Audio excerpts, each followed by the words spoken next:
میں جب بھی زیارت عاشورہ پڑھتا ہوں یا اہل بیت اطہار علیہ السلام کی زیارات پڑھتا ہوں تو ظاہر ہے میں اور آپ جب بھی یہ پڑھتے ہیں ہمارے اندر ایک خواہش ابھرتی ہے کہ کاش ہم سید الشہداء کے ساتھ ہوتے. یہ جملہ ہمیں دیا گیا ہے، یا لیتنی کنت معاکم فافوز معاکم. یہ جملہ ہمارے پاس موجود ہے، متعدد زیارات کے اندر موجود ہے، متعدد روایات کے اندر موجود ہے. اچھا، میرا اپنے خیال ہے کہ چاہے کوئی دنیا کے کسی بھی زبان سے تعلق رکھتا ہو اس کو اس جملے کا مطلب سمجھ میں آ جاتا ہے، کیونکہ کئی دفعہ کہا ہوتا ہے اے کاش میں آپ کے ساتھ ہوتا تو میں کامیابی حاصل کر لیتا. یہاں سوچنے کی ایک بات ہے، کیا ایسا ہو سکتا ہے کہ ہم 61 ہجرہ میں واپس جائیں؟ کیا یہ ممکن ہے؟ سوچنے کی بات یہ ہے، کیا ہم نے 61 ہجرہ میں واپس جانا ہے؟ ظاہر ہے کہ نہیں، ایسا نہیں ہونا ہے. ہم میں سے کسی نے کوئی ٹائم ٹنل کے ذریعے سے وقت کو کراس کرتے ہوئے ماضی میں نہیں جانا ہے. پھر یہ جملہ ہم سے کیوں کہا گیا؟ کیا دین ہم سے خدا نہ کرے نعوذ باللہ کوئی نامعقول بات کہلائے گا؟ مثلا اگر میں کہوں کہ اے کاش یہ پانی نہ ہوتا یہ سونا ہوتا، شاید کوئی کہے کہ ہاں شاید دنیا میں کوئی فارمولہ ایسا بن جائے جیسا کہ قدیم زمانے میں کہتے تھے علم کیمیا وہ علم تھا جو کسی بھی چیز کو سونے میں تبدیل کر سکتا تھا. تو مثلا شاید کوئی یہ کہے کہ ہاں یہ اس علم کے بارے میں کہہ رہے ہوں گے جو فی الحال دنیا میں نہیں ہے. تو میری اس بات کو کوئی سنجیدگی سے نہیں دیکھے گا. مثلا میں آپ سے کہوں کاش آپ مجھے پانی کی بجائے سونا دیتے یا یہ پانی سونا ہو جاتا، تو کوئی میری بات کو سنجیدگی سے نہیں دے گا. اگر میں آپ سے کہہ رہا ہوں کاش میں 61 ہجرہ میں ہوتا، ظاہر ہے کہ نہیں ہو سکتا. تو پھر اس جملے کو کہا کیوں گیا ہے؟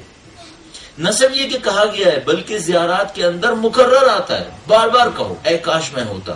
مطلب کیا ہے؟ اچھا اگر ہوتا تو کیا ہونا تھا؟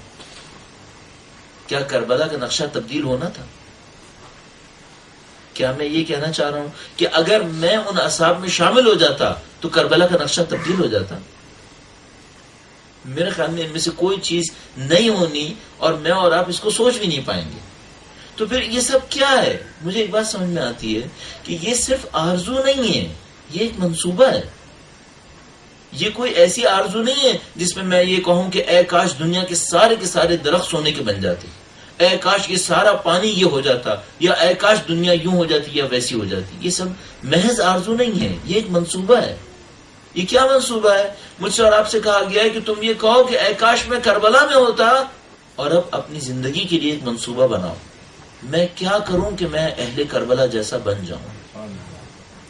یہ ایک منصوبہ ہے، یہ آرزو نہیں ہے. یہ ایک حکمت عملی ہے جو میرے اور آپ کے سامنے رکھی گئی ہے. صرف یہ کہتے نہ رہو کہ کاش میں وہاں ہوتا، کچھ کرو کہ تمہیں خدا اس زمانے کی کربلا میں صاحب کربلا. یہ صرف تاریخ کی طرف دیکھنا نہیں ہے، یہ مستقبل کی طرف دیکھنا ہے کہ اگر اہل کربلا زیادہ ہوتے تو یزید کا لشکر وہ نہیں کر پاتا جو اس نے کر ڈالا. خدا متعال فرما رہا ہے کہ تم لوگ اہل کربلا بن جاؤ تاکہ میں تمہارے سامنے حسین وقت کو ارسال کر دوں. وہ حسین وقت تشریف لائیں گے، ان کو اصحاب کربلا کی ضرورت ہے. اے کاش میں کربلا میں ہوتا، بغیر کسی صلاحیت کے یوں ہی خدا میرا انتخاب کر لیتا کہ میں کربلا میں ہوتا. مثلا آپ کے سامنے فرض فرمائیے کوئی جماعت ہو رہی ہو جس کے اندر ہزاروں لوگ کھڑے ہو اور ایک امام جماعت کروا رہے ہو، اور آپ کہیں کاش میں امام جماعت ہوتا، بغیر کسی صلاحیت کے. ایک بچہ یوں سوچے کہ میں پرائمری میں پڑھتا رہا ہوں لیکن میں پی ایچ ڈی ہو جاؤں، ہو سکتا ہے؟ کیا خدا سے ایسی دعائیں مانگنی ہے ہم نے کہ خدا تو سارے کرائٹیریاز ختم کر دے، تو سارے معیار اسٹینڈرڈ سب ختم کر دے، مجھے بس ریوارڈ دے؟ بس یہ صرف آرزو نہیں ہے، بے معنی آرزو، نعوذ باللہ. اس میں ایک ہدف ہے، اس میں ایک مقصد ہے، اور اس ہدف و مقصد کے ذریعے خدا کیا چاہتا ہے؟ اللہ اور اس کا نظام چاہتا ہے کہ میں اور تم جدوجہد کریں، اصحاب کربلا بننے کی کوشش کریں. اگر میں اصحاب کربلا میں جانا چاہتا ہوں، یہاں 72 انداز ہیں. کون سے کردار کو آپ ادا کرنا چاہیں گے؟ آپ کیا بننا چاہیں گے؟